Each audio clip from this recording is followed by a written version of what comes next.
recording. Are we live? Let me check. Yes, we are live. So, welcome everyone. We are back with probably what is my favorite format here on this channel. It's me, live coding some stuff. In the specific, today we'll write code using Rust, Docker, Postgres, Docker Compose. So, welcome everyone, and I'm super excited. Let me go back here.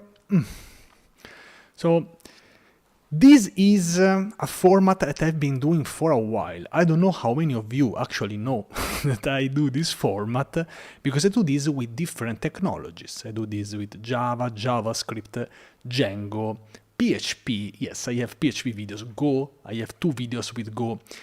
Sometimes I do them just with the backend, so CRUD API, REST CRUD API. Sometimes I also add a front end. In this specific video, I will do just the backend because I think this is enough for today. And I might be a bit rusty. So for now, this is what we'll have today. But this will be a complete project. All the code will be available on GitHub. And you can see, and you can already see here the technologies. By the way, hi everyone. I see people here. I have my laptop here with the chat. Hi, how are you? How's it going? Do you know this format? Do you know that this is one of my favorite formats? If not, maybe my favorite one at all.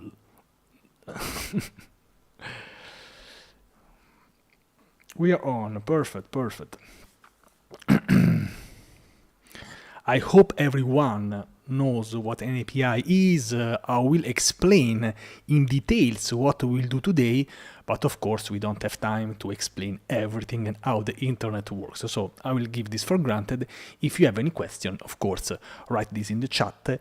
Usually while I'm creating the application, I don't reply because I don't want to stop my flow, also because I have many things to do in one single go. But at the end, I can answer all the questions. I will stay for a while, so no worries. What I always loved about this project is this red arrow. So the connection between a generic service and a database. And I like to do that always, as far as I can, using Docker Compose. And then I'm always, excited about this part. How can I connect this application to a DB? We will see. We will use Axum.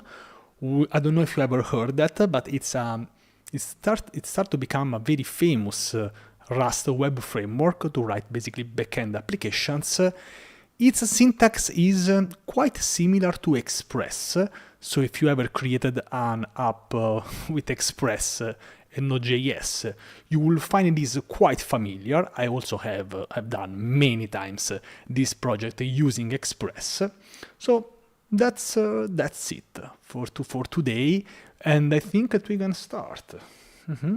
Hi everyone, by the way. How's it going? How are you? I hope you'll enjoy this, because today we will live code. We will build this project together, and I will try to explain as much as possible, because maybe you want to start a backend in Rust, but you don't know how to do it. Do you know how to create a backend in Rust? I've already done many videos about this topic, but now I want to really dive deep, because many of you asked me to build projects. There we go, Francesco is creating projects. So, hi everyone, Katek, Emojo, Luang. Okay, is the audio okay? Can you hear me? I'm not here wearing headphones today. You are currently building an API with Axum, so you might either enjoy this or find this absolutely boring. Thank you. You're welcome. I hope you'll like it. Perfect. Okay. And today I'm also using OBS, so I'm back to the basics. Usually I use Streamlabs to stream when I'm alone. Today I'm back to simple OBS. So this is also a new setup, I would say. I'm also using my phone there to record me with a different angle. This live coding might become an edited video. So I like to do this, record live, and then I'll just publish this. If it's not an absolute mess. If it's an absolute mess, I either re-record it again, or I just go and cry. Okay? What's your experience in building APIs? Can we go fast there? Can we just, refer to HTTP requests, CRUD, create, read, update, delete? Are we all good with that? Or is there anyone here who have no idea what is an API? I hope that everyone has built some APIs in their life here. Hey, how's it going? How's it going?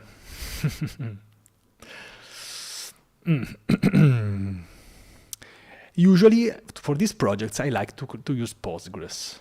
Perfect. So, okay. And I think I have some videos on how to create some APIs.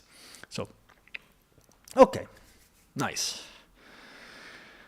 For now, this code will not be available, but it will be available when I'll republish this edited version of this video. So today is more, to code along, and here I wrote a couple of prerequisites, which is, of course, Rust installed and Docker installed, and also up and running Docker. Okay. Okay. Let's start. That's a sip. This will take, I think, less than an hour. If I don't get weird mistakes, it should take less than an hour. I've done videos like this, shameless plug, with Django and Flask. If you try to type on the internet Flask REST API Docker, my video will pop up. You don't believe me? Let's try. Let's see if I am a scam. REST API, Docker, Flask. Videos. The first video on the internet is mine. REST API, Docker, Flask. Okay. Let's try with Django. Django.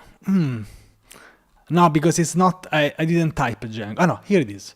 Django is a bit lower, because Django is quite famous. Okay, this is the usual stuff, but I've done this with many frameworks. Okay, Flask, by the way, is one of my favorites. Okay, let's start. Okay, I'm recording. Yes. By the end of this video, we will have a full CRUD REST API, and we will use Rust and Docker. We will use the Axum web framework, and as a database, we will use Postgres, both of them running inside a Docker container, and we will connect them using Docker Compose. Of course, the prerequisites for this demo to follow along are that you should have Rust installed, Docker installed, and of course, Docker up and running. That's it. This is all the requisites you need to follow along. Okay? Let's go back, and then we can start. Okay? We will create 5 endpoints, one to get a single user, one to create a user, one to get all the users, get users here, to update a user, and then to delete a user. Okay? Nice. Perfect. Second. Okay, let's start. I will check one moment. The goal here is being focused on the connection between the backend and the database. We'll make a very simple file, and we'll focus more on the syntax of Axum and the connection with the DB. If you like this kind of projects, we can make more advanced stuff. Okay, perfect. Okay, let's start. So I'm here in any folder, and I can create a new project. To do this, we can type cargo new, for example, Axum live. Okay, we step into this directory, Axum Live, and then we open this with any ID we want. For example, no. Axum doesn't even have a logo. so no, the short answer is no. Not as far as I know. It might have, but I don't know it. Okay, so we are here in a new Rust project.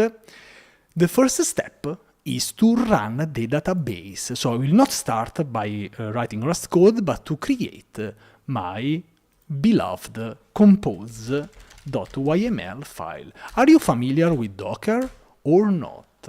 I'm really curious about this. If you know Docker or not, and let me know if you want this to be bigger, the code to be bigger. I think this is better. Okay, you are familiar with Docker. Amazing. So, okay,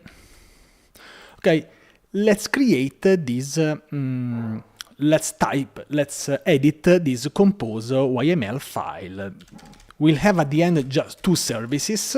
For now, we want to create the service for the database and then run it and test it. Once we have the database up and running, we will create our backend application. So, I hope you are familiar with Docker Compose. Have you ever written a Docker Compose file in your life? Here we define an image. I'll go quite quick here because our goal here is not to focus on Docker, but if you have some questions, you can ask them. I want to define a container name, otherwise this will use just the directory structure. I don't like it. I want to expose the port, the classic one, and then I need to define the environment variables to run this Postgres instance. Okay, this is the same of installing and running Postgres on our machine. So Postgres user, Postgres password, don't do this in production, Postgres DB, I want to call this simple underscore API. We need persistence, so we need to being able to save our data. To do this in Docker, we use something called volumes, okay? PG data. Volumes can have a name. These is like what is called like a named volume. And here we are defining that we want to use this PG data. But then, of course, we need to define this here, like this. This means just create a named volume called PG data. Okay? Nice. Okay. So we have this. Now we need to run this service, okay? Terminal, move to. I want to put this on the right. I think here is better. We don't need the chat. Okay, so let's check if we have Docker running on our machine. Okay, this is to check all the containers up and running. For the moment, we don't have any container up and running, okay? So let's run this. How can we run the specific DB service in background? Do you know which is the command? Docker compose -d, which stands for detached, and then the name of the service. Compose up. Docker compose up -ddb. Okay. Of course. If we don't have the image on our machine, it will be pulled from Docker Hub. In this case, I already have this on my machine, so this is faster. Okay, let's check if we have this. Yes, we have now a container up and running. I'm really old style here. I like to still do docker ps-a. There are way better ways to do this, but I like to do this in this way. Now, I want to step in this DB to check what is inside this DB. Do you know how you can do that? How can you access this DB without using some fancy things, something called, I don't know, Table Plus or some other tools? How can we check the stuff inside this database? Docker exec, amazing. Emojo is amazing. Docker. Docker exec is not enough. Docker exec, this has to be interactive, and we also need to open a pseudo TTY. So docker exec -it, then the name of the container, db, and then PSQL, and then -u, which stands for user, and then the user. No, this is to get inside the bash, which might work, but then I have to type PSQL. No, with this command, what have I done? PSQL. No, user, and then I think it's this one. Okay, so again, docker exec -it db PSQL -u user, and then the name of the DB. Okay, I'll repeat. Docker exec -it db, which is the name of the container, then PSQL, which is the command that we want to execute, -u, which stands for user. The user is called user, okay, and then the name of the DB. I forgot the name of the DB, we have this. Okay, now let's check the schema, the database. \dt did not find any relations, and this is correct because this is an empty DB.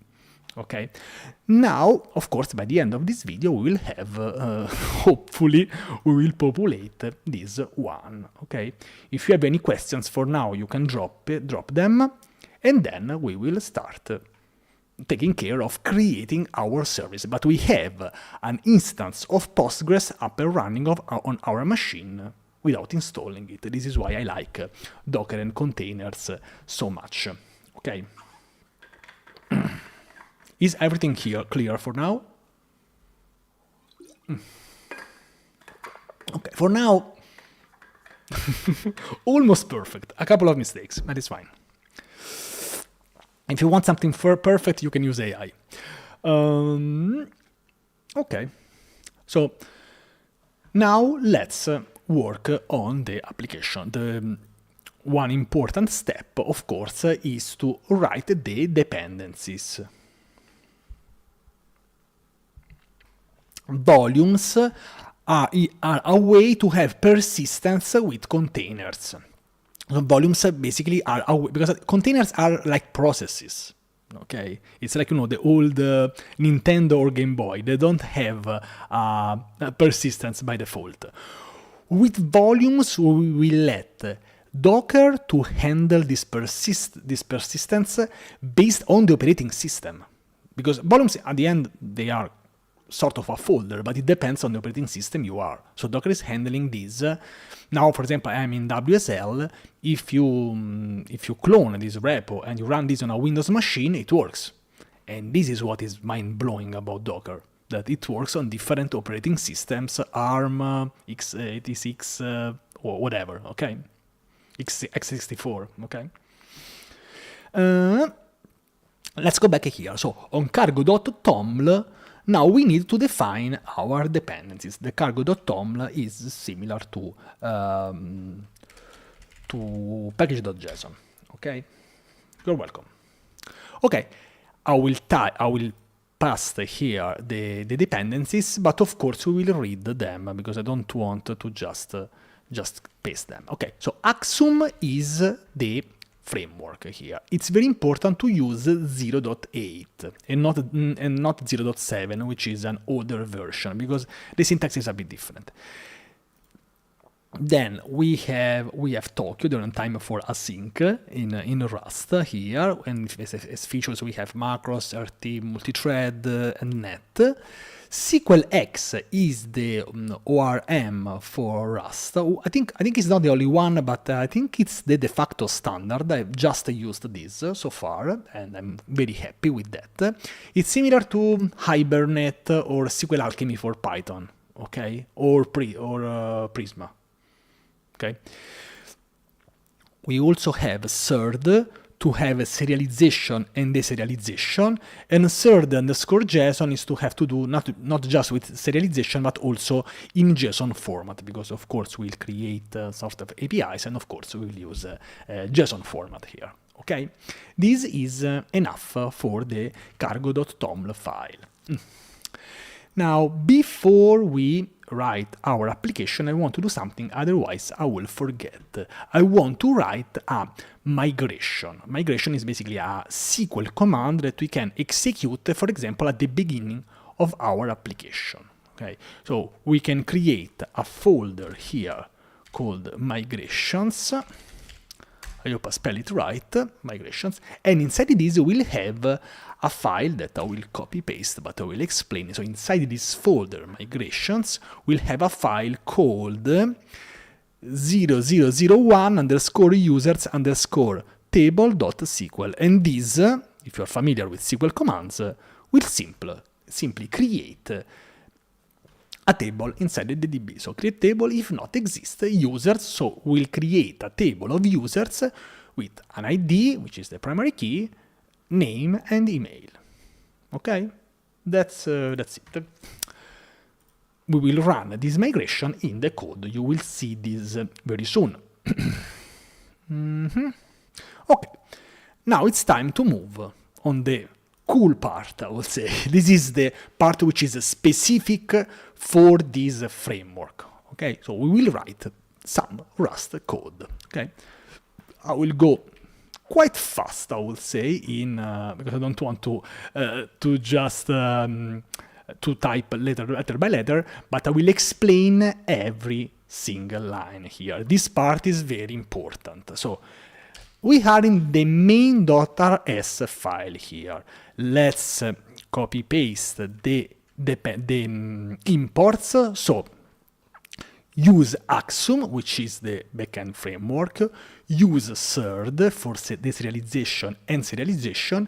SQLX is to do this Postgres operations, and then stdvenv, which is the standard library for environment variables. We will not use any external package here because we don't need this for this simple project. We can also use a package called .env. I've done this in other projects, in other demos. Okay.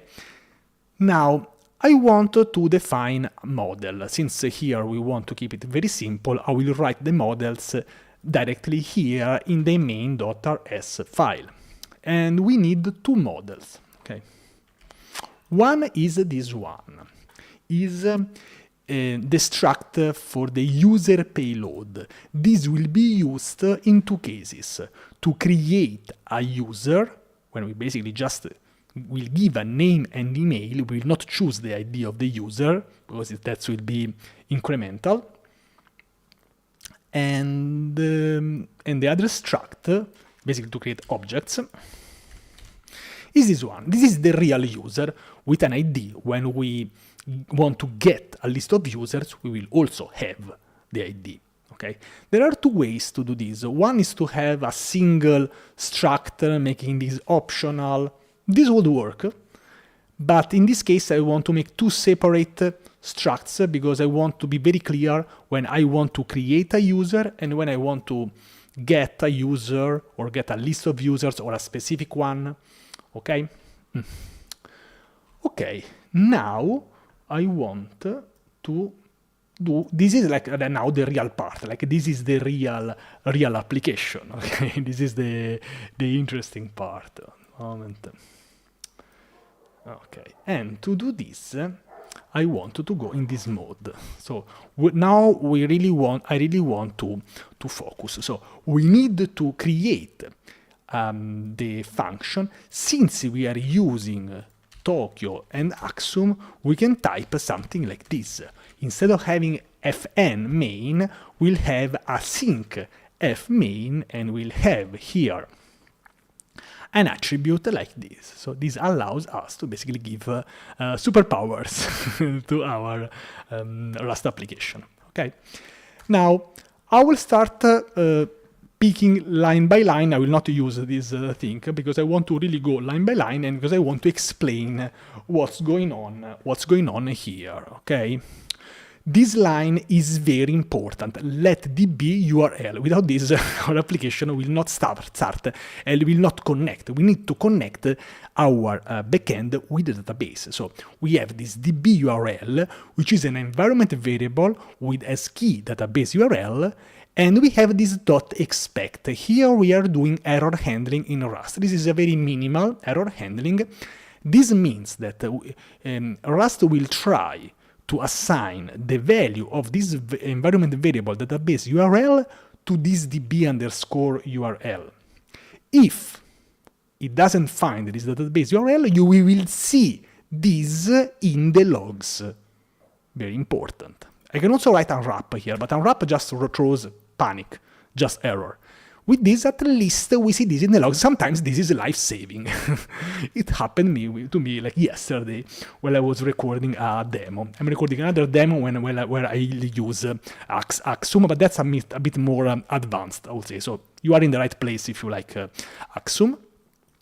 Then we have this one, let pool, when we basically create these new PG poll options. This is basically used to actually try to connect to the DB. And we also create this pool object. And again, we have the expect. If the application has this database URL, but then it can't connect to the DB, I don't know, it can access or the ports are not open, we will read this in the logs. Okay?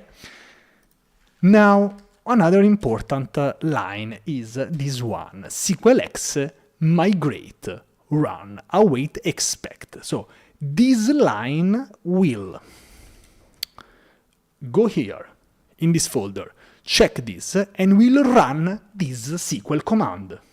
I'll try to show this when this exactly happens. Okay, let's go back. Okay, here. I really like this Zen mode of VS Code, by the way, because I can now, full focus on this. I hope you appreciate that. I really like it.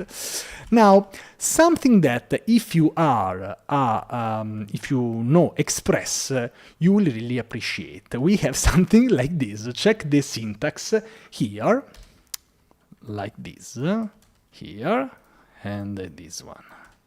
We have let app equal router new, and then we have different routes.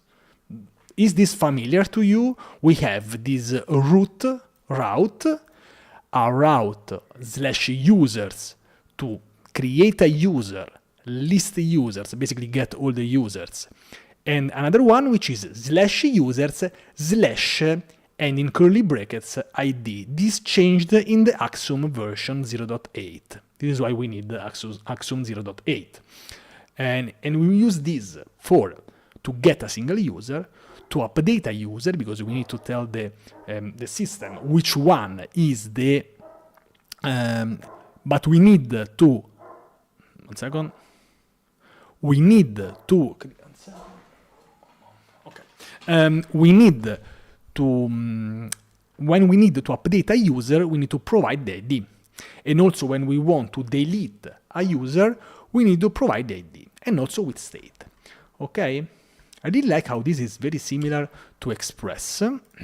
Let's go back here. And then we have this part. This part should be quite clear. We create this listener using Tokyo TCP listener. We could bind to localhost, but since we are using Docker and Docker containers, I want to do this since the beginning. So 000 port 8000. We print this server running. This is hard-coded. It might be an environment variable. It's okay. And then Axum serve await unwrap. And this will basically give us the superpowers of a web server. Okay? We are done with the async function main. Now we need to create all the endpoints. I hope I can type. let's get familiar with this syntax, and the first one is this one, async fn root static string. Basically, we want to just return a string in this case. Welcome to the user management API. So to do this, we don't need the connection with the DB. I always like to do this because if this does work and the other handlers, they don't work, I know that the problem is in how we are doing stuff with the DB, but the server itself, it's alive and connect, and it's live, okay? Perfect. So this is to have this test endpoint. Usually I do that. Okay. Now we need 5 more endpoints. So 5 plus this one, which is the default one. Okay. Here we need to be very careful. I copy pasted this one, but I want to go super slow on the first one, and then we will go a bit faster, okay? This part is very important because here we understand basically how we can create a handler for an HTTP request specifically for Axum, specifically for this framework, which is a Rust framework. Okay? It's like when you write your first get all endpoint in Django or Flask or whatever IDE you ever used in your life. So let's read it. Async function, the name of this function, which is a handler, and then this as input we have the state of type state. That's it. For this we just need this. This arrow means this is the return type, and check this out. It's verbose, but it's very clear. We have a result of type. Result of a JSON, of a vector, of users. Okay, a result of a JSON, of a vector, of users. Basically, we are returning a list of users, a dynamic array of users. What is this comma status code? This one is what we want to return in case we have a problem, in case we have an error. Okay. Of course, this can be done in different ways, but this is the minimal approach, okay? And now let's read this part. This part is very important. It's crucial because it's how we are doing stuff in this framework. So one approach is this. We use SQLX, which is the URM for Rust and for Axum in this case, query S, and then nothing. We just want basically to do a simple SQL command here, okay? Select a star from users, okay? Then fetch all, because I want to return all the users.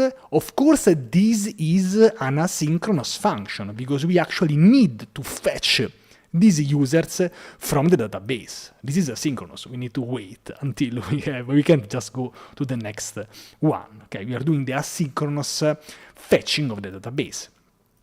Then, of course, we map to JSON, and this is a single line, but of course here a lot of stuff is happening behind the hood, because we are getting this list of users and we are turning this into something that Rust can actually read. Okay. And in case I have an error here, I just return a 500. I just return an internal server error. This might be improved, but I really want to focus on doing something which is not super complicated here, okay? Feel free to improve this part. And this is to get all the users. Okay, at the beginning, this might be empty. Is this clear? This part is important. Okay. Let's go with the next endpoint. The next endpoint is this one. The next endpoint is create a user. Okay. What do we need to create a user? We need a request body. Probably it will be in JSON format. So here you see in input we have not just a state pool, but also a JSON payload. Basically, we are sending to the server a JSON with, for example, in this case, a name and an email. We are not sending an ID, right? We are sending the payload, this user payload, which is this struct. A struct to create, to register to create a new user in this case.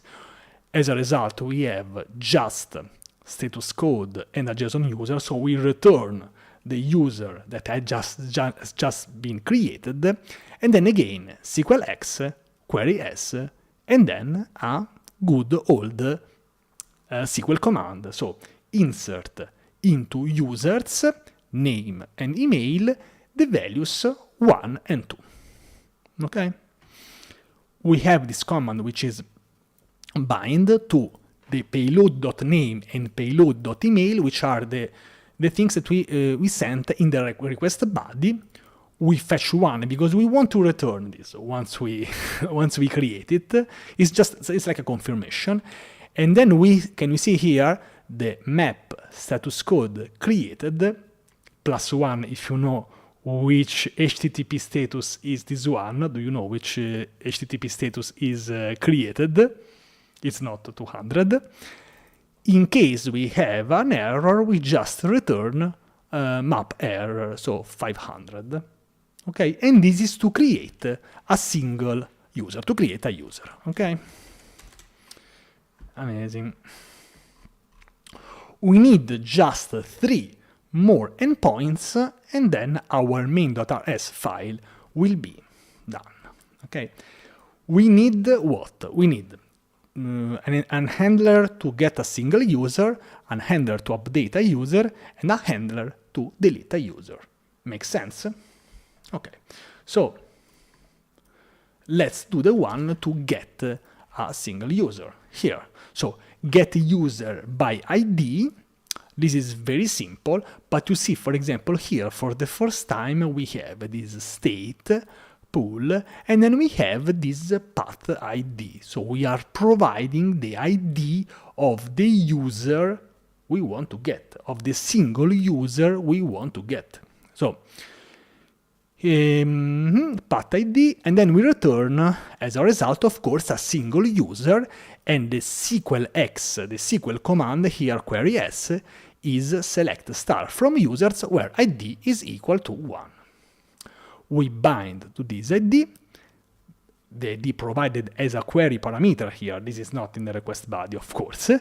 Fetch 1, we get the single user, asynchronous operation, we map to the JSON this single user. In case we can find it, we'll return a not found. Oh, and I'm sure that most of you know which one is this error code. Okay, this is to get a single user. To update a user, we have something like this. This is usually the most complicated one. So to update, To update a user, we have this function, update a user, and we need everything here. Here we need a state, the path ID of the user we want to update, and of course we need a payload with what? With the updated user, with the new user. Okay, and then we return the updated user or the status code, and the SQLX query is update users, so the table users, set name and email where ID is equal and the provided ID. Makes sense? And here I like the syntax that we have. Bind to payload name, bind to payload email, bind ID. So this ID is provided as a path ID. And this name and email, they are, of course, in the request body. Then we fetch the updated user, we show it, otherwise we'll return an error. Okay? We need just one more endpoint, and then we are done with the main.rs file. Let's put it here. The delete user, async fn delete user, state again, and the path ID. We need to provide the ID of the user we want to delete. In this case, we do something a bit more complicated, but not that much. We have this result, which is a SQLX query delete from users where ID equal 1. We bind to the ID provided in the path ID. We don't need a request body, of course, here, execute .await asynchronous function, and again error. And then something that you probably you will see a lot in a database. If we don't have any rows affected, it means that the user to delete was not there. We are trying to delete the user 1000 and we have just 10 users. Otherwise, we return this okay. So no content means okay, I'm not returning anything, but yes, I deleted something. And this is the main.rs file. We might see this in an upcoming video. For now, all the problems we'll have will just map to this internal server error. Okay? But this is a very nice question. This is the first CRUD API with Axum that we are doing. But if you are interested into something more related to validation of the input, authentication, and so on, just let me know. Okay? Is this clear? Do you like the syntax or do you hate it? Or is it neutral? Honestly, I like it. It's a bit verbose, I need to be completely honest, but once you get used, for me it makes absolutely sense. We wrote a full working application in, I think, a bit more than 100 lines of code. 106 with some some comments. I might go lower than 100 if this was a race. Okay. Okay, this part was important. And if we have some problems, some errors, of course, I'll come back here and I will fix it. Okay, now I want to Dockerize this project. We will first Dockerize it and then we will run it. One of the reasons is that for the environment variables here, I need to provide it. And I don't want to create a .env file here. I might do it, but I will do this. I think it's directly in the Docker Compose, I think. So let's do it. Let's create a file to ignore some files when we'll build our image, which is .dockerignore. If you know what a git ignore is, you know what a Docker ignore is. It's the same concept. When we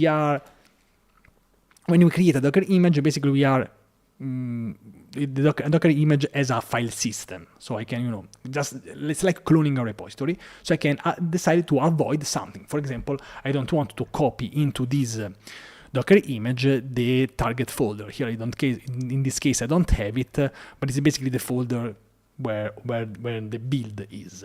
I don't want to import the Git repository, and also any env file, maybe VS Code configuration.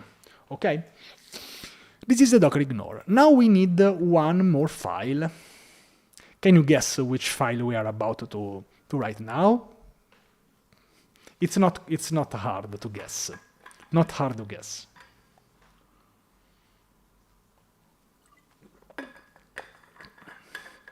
It starts with D.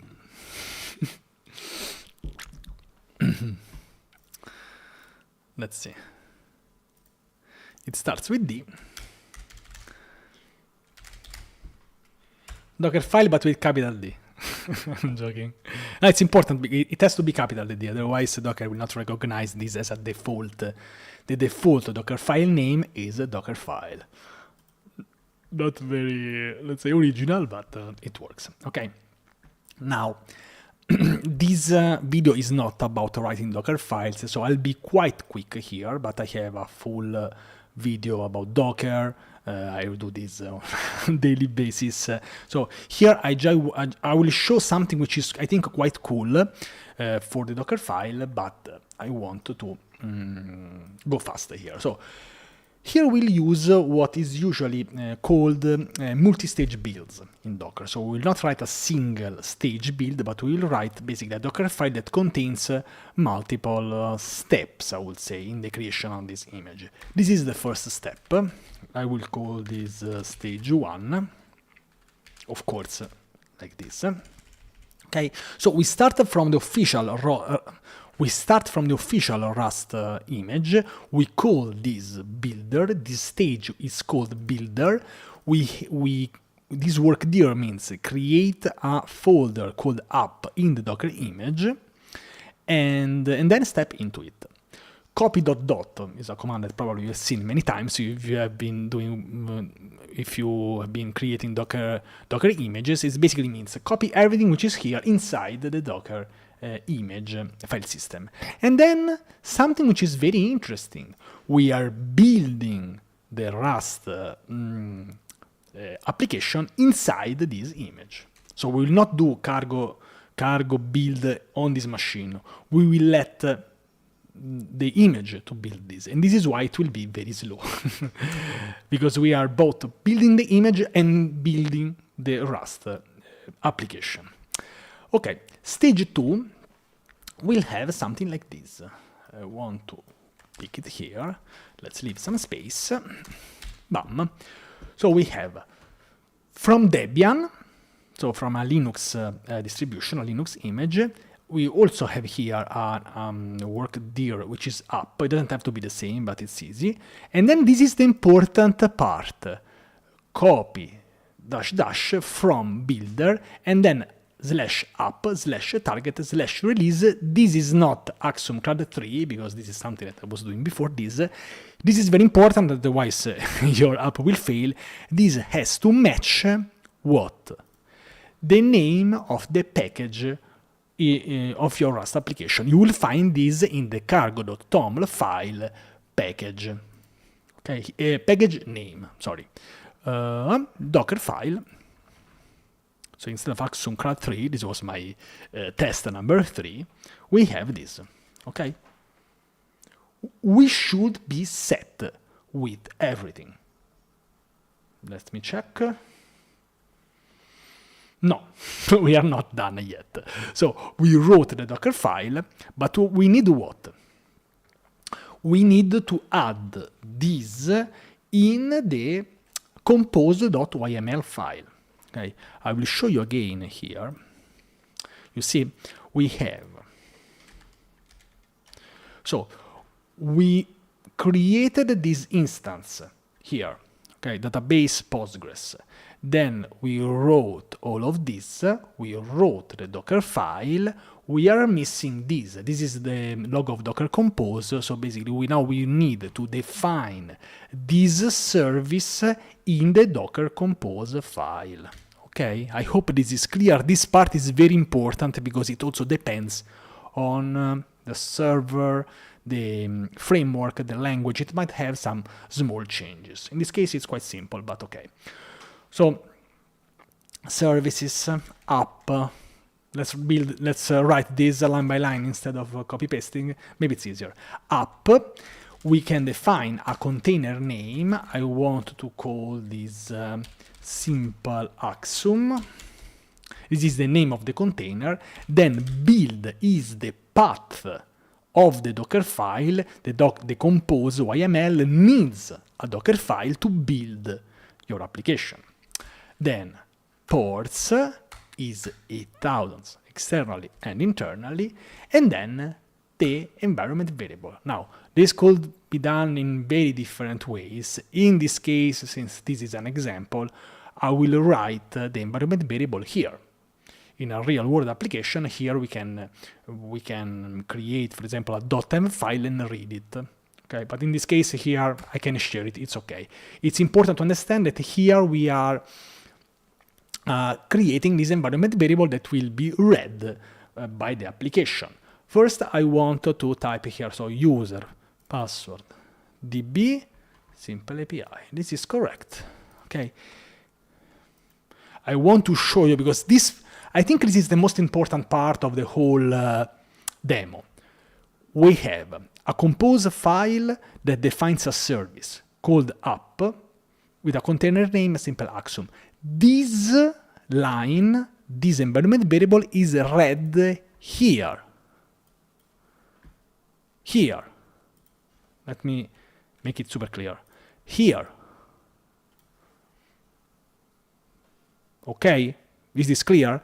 Here we are reading the database URL environment variable in the Axum application that is running inside the container. But of course it needs this environment variable, otherwise it will not work and we will have this database URL must be set error.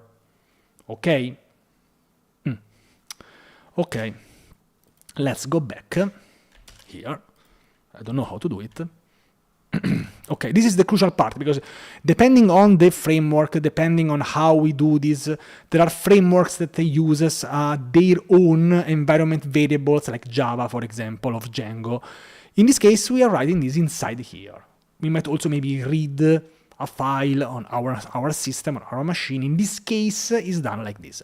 Okay, we're almost done, by the way. Dockerfile, docker ignore, compose.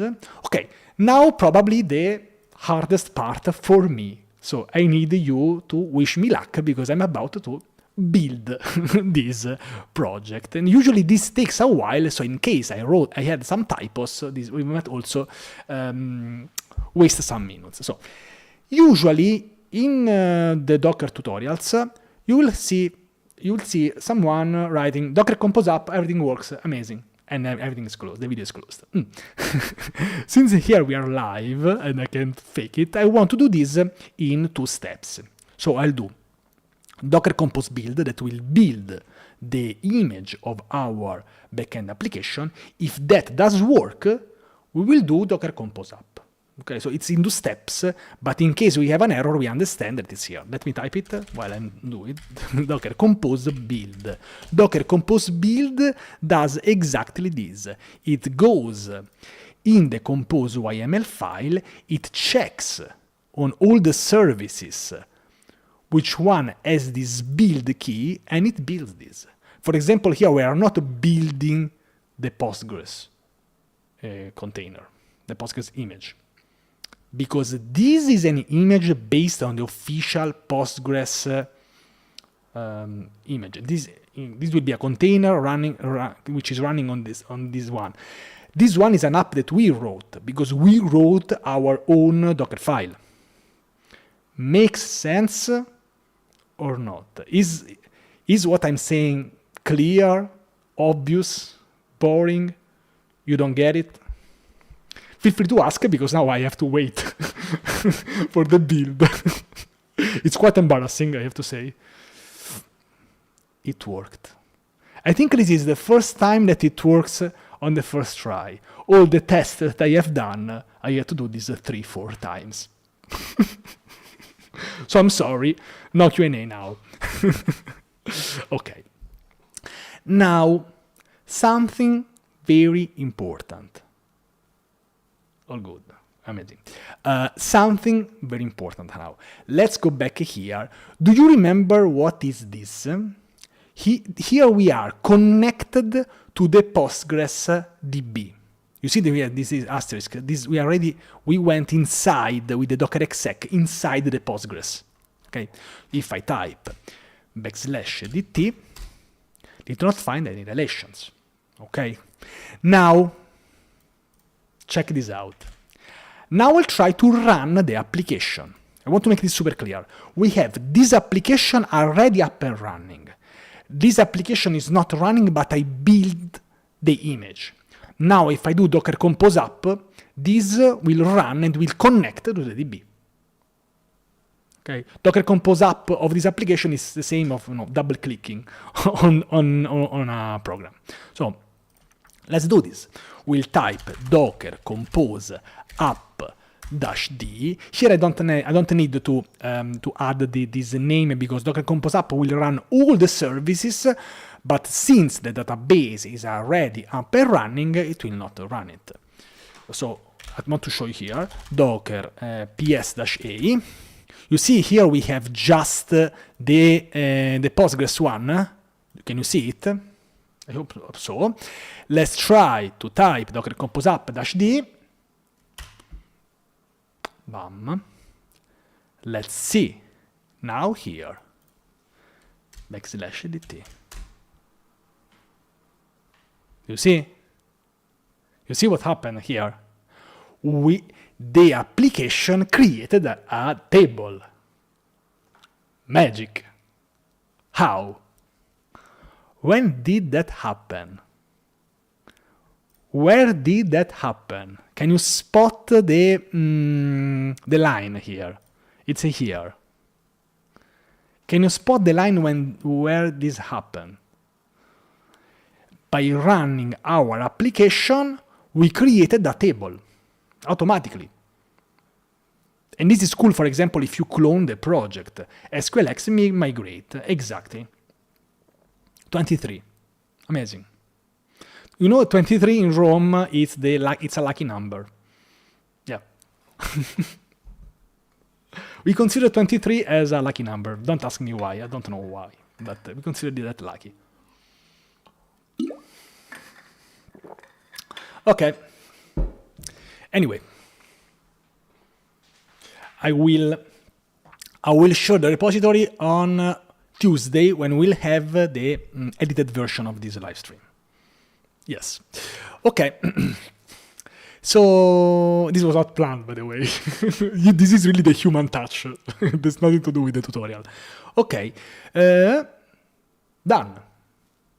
No, you should not let me go now, because now you have to check if this server is up and running. Many things, I would say. So first, let's check here. Localhost. You will not let me go now, or are we good? Bam. The application is up and running on the port localhost 8000. Why this? Is this one?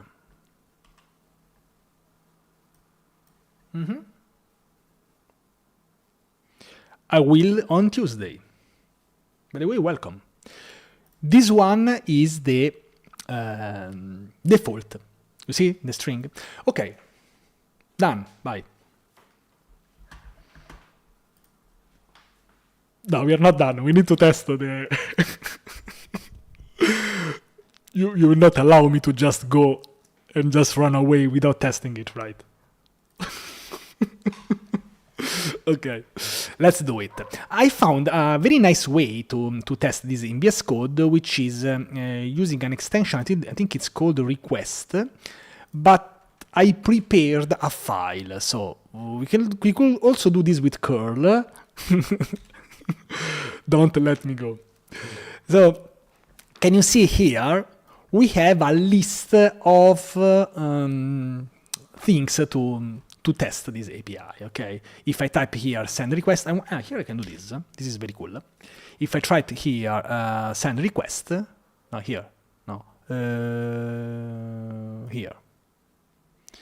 You should see here, you should read in developer language what's going on, okay?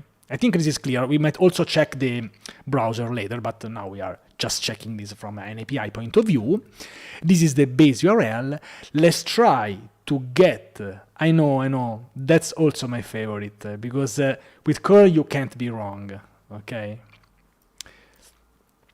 This is to get all the users. And you see here we have an empty response. Makes sense?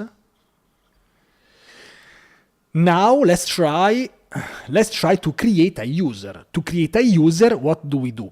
A post request on the base URL /users. The content type is application JSON, and we give a name and an email of this person. Of course, I can also do a curl from terminal. Nobody's stopping me, nobody's stopping you. By the way, this is the first time. Usually I use curl, but I want to make it look cool. Send request. I like how developers are so opinionated about this thing. Use Postman, use JetBrains, use Hopscotch. Someone was crazy about Hopscotch. Oh, it's fine. Send request. Check the response here. 201 created content type application JSON, ID 1, name and email. Okay, I want to create 2 more users. Here you see it's another post request. Okay, I didn't know this. Cool. Okay. I thought you were saying like you can use curl with one terminal. Okay, got it. Bob Jones, this could have been Bob James, but it's Bob Jones. I'm sorry, Bob, if you're still there. Let's create one more user. This has been created automatically, so it's not intentional. We might try to make an update and update this Bob Jones in Bob James. What do you think? We will do this just for you. Create user 3, Charlie Day. Okay, let's try to get all the users here, and we get all the users. I like this, but to be honest, to make this super clear, I want to try with the browser. So users. Okay, it's a bit big. Okay, so from the browser we can see Alice, Bob, and Charlie Day. And if I go back here, no, how is this? No. Okay, here, if I type here select star from users, semicolon, you see here, this part is important, you see here the list of the users. Okay, amazing. What I was doing here, this one, Alt Z. Okay, now let's try to get a single user. We can do this like this, for example. Okay, if we try to get a user that does not exist here, we'll have, in this case, the 404, user not found. Here we can also see, and of course this can be handled by the front end, showing a specific page or whatever, okay? Okay, let's try to change this accordingly to Bob. So I'll do this just for you, Bob. So let's change the user to the... Wow, it's even suggesting me what to do. AI is almost correct, but this is not true. I wanted to have this Bob James at example.com. Okay, let's try to update Bob Jones in Bob James here. Click Bob James. Now it's correct. Let's try this from the browser. We have it. You see, we have Bob Jones. If you refresh, Bob James. We fixed it. Amazing. And now, delete user. I don't want to delete Bob. Let's delete the number 3. Okay. Let's delete the number 3. There we see. I don't know how to use it. I'm not interested in doing this now. Delete. Okay. And this should be correct. So now, if we go back, we've been testing this for enough time. No, Alt Z. Now, if we... what's happening here? Oh, no. Okay. And now, if we try and go here, refresh, we see that the user number 3 has been deleted. Okay? All the code will be available on GitHub. If you have any question, just let me know, and see you in the next video. Perfect. Done. I will stay for a while if you want to ask me anything. Otherwise, I am a very busy Saturday today. I'm happy because finally we are back with this stuff. Back with building projects. And this video should be out on Tuesday. And you will have a nice edited version of it. I feel great, Bob. I feel great. Have you seen the behind the scenes video? Like the setup is super cool, I think, compared to what I had at the very beginning. Okay, perfect. So if you have any question, just drop them now. You like the gradient? Thank you. Thank you. You need lights that you can, dimmerable. I don't know if that's the name in English. Okay. How was it? I would like to know, I would like from you a feedback on if this was clear, what you would like to see more, if you would like to do this, if you'd like me to do this version with a front end, it can be Next.js, it can be TownStack, but of course that will make the video a bit longer, of course. I don't know this, I don't know the details of TorsoDB, but I might check it out. I heard that it's one of the things that I want to check, but I didn't check them yet. I might even do a honest reaction. It's also an idea for a live. Now that I do live events, I tend to don't do these things myself, so I can actually do it live, and you will have, the honest reaction by Francesco. I want to do this here, so you can check it. Let me check it. Okay, now I can read. Is SQLite with... You're welcome.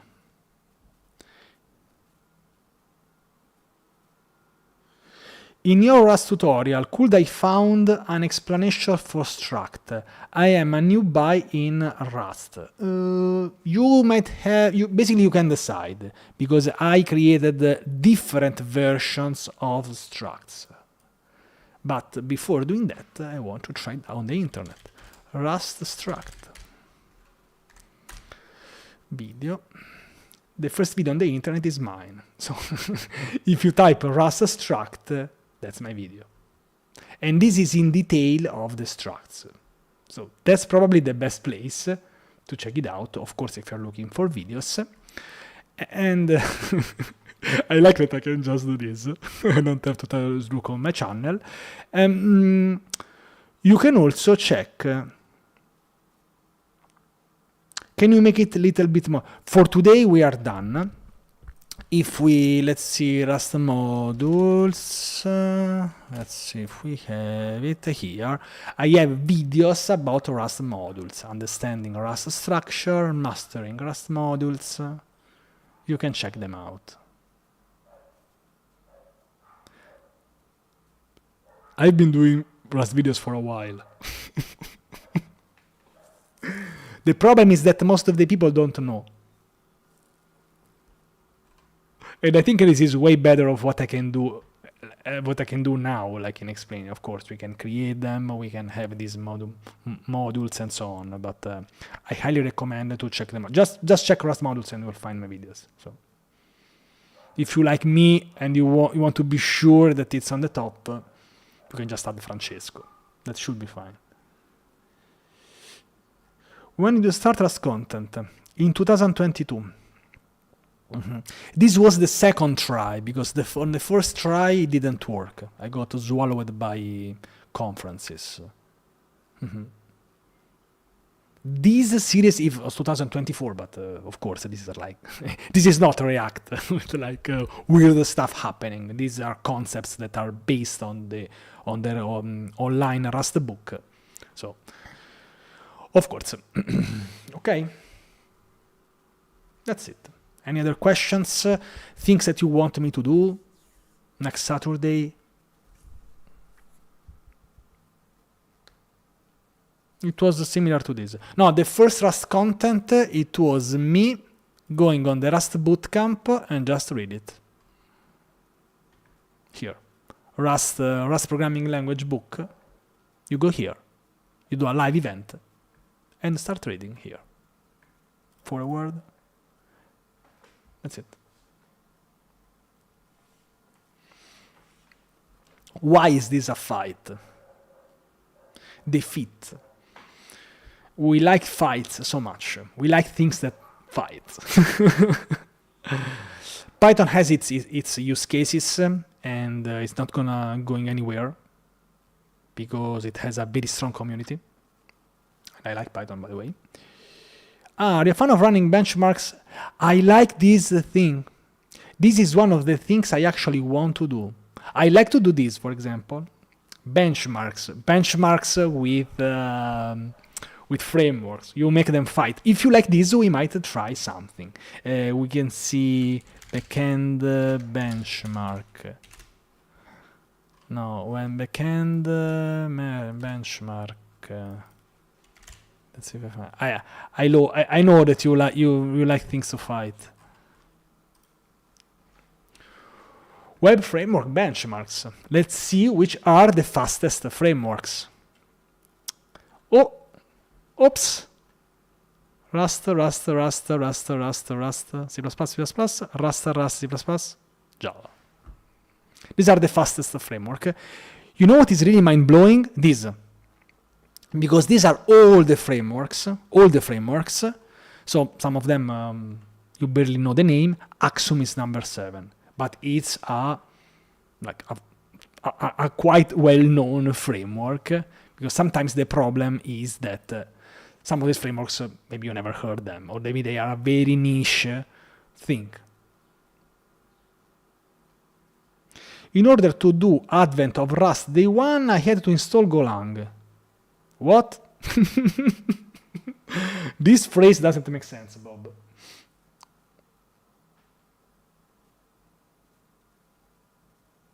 Why did you install Golang to do Rust? It's a bit weird.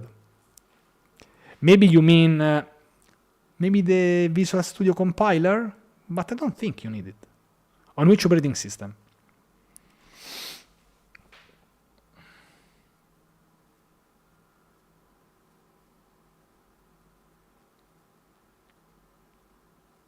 You can do a lot of stuff with Go. Go REST API Docker videos. This is my video. CRUD REST API in Go. You see, it's a similar concept. It's not specifically true. I think Go is quite good. I'm not I have just an opinion on what might be a better bet. He wants unsafe Rust. Okay. 2 videos about Go. You see, I made a video about CRUD REST API in Go and a full stack API with Go. Okay.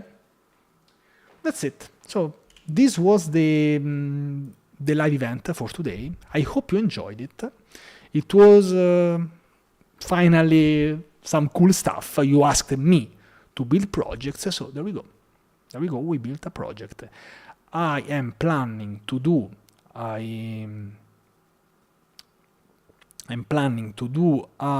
bootcamp on the 16th of January, and then we will build something. Probably it can be this, something like this, maybe with some fine tuning, something like this. But in this case, of course, we will go maybe slower or faster, or we will try to explain something. It will be different. We watch your Go video live together. Quite sure that it's quite good. It's quite sure. But people really want this. So I'm lately have been studying a lot about YouTube algorithm, what people want, what people don't want. So for example, here today it's quite good, I would say. So I'll keep doing this stuff. So when you want me to do something, just let me know. Answer my polls. I make many polls on YouTube. So basically you are deciding the direction of the channel. So because this channel will be very community driven. That's it. I hope you enjoyed it. We can congratulate ourselves because we made it. We'll have the edited version of this video, hopefully coming up on Tuesday, if I can do this on time, because I also doing the very final review of the book that should be out in few days. I will probably announce this before the end of 2025. So in a few days, you should have the big announcement. Okay? So thank you so much for coming. I liked this live event also because it worked. Now I have to edit it, and we are done. Okay? Perfect. Bye everyone, and see you on this channel. I'm dedicating a lot of time now on this channel, so feel free also to check the channel. I made unlisted many videos. I created, for example, a playlist called Rust Roadmap. You should see the channel way cleaner now. I unlisted more than 200 videos, so the channel should be very clean now. If you have any questions, just let me know. I think my channel suffered a bit because, all the conferences, random live events, not random, but I like doing them. But for example, now this live stream will be unlisted, so I've been also studying the YouTube algorithm, what is the best for me. I'm basically studying more than an hour per day on YouTube, the YouTube algorithm, and what I can do, what I should not do. So I hope everyone enjoyed it, and that's it. Perfect. Okay. Thank you so much for your support. I really appreciate it. I know you are, the real OG people who are here. Really appreciate this, also because I'm quitting the VREL just because I want to do this more. So in this case, I appreciate you even more for being here. Thank you for your time. Yes, really appreciate all of you. And I hope that I like to do a mix of educating, having fun, taking a laugh, and so on. So perfect. Thank you so much, and hopefully we will see on the next Saturday, even if it's Julia's birthday. So if she doesn't kill me, I will do a live event on her birthday. If you don't see me, it means that I can't join. I'm joking. But I will let you know. Okay? Perfect. Bye. Hope you liked it. It has been a while. I think it has been more than 6 months of me doing something like this. Maybe more. Thank you. Thank you so much. Appreciated. On Tuesday we will have the edited version. So now I will close the live event and I will start editing right now. Okay, that's it. Adios. Addio with 2 Ds. Addio. And addio in Italian means farewell. It's not like adios. So you should not, if you say addio, it means that you'll never see that person again. So be careful. It means a farewell, not adios.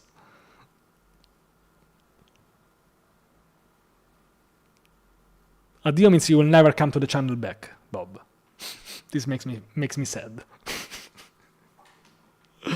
Bye everyone. Really appreciate all of you. Bye.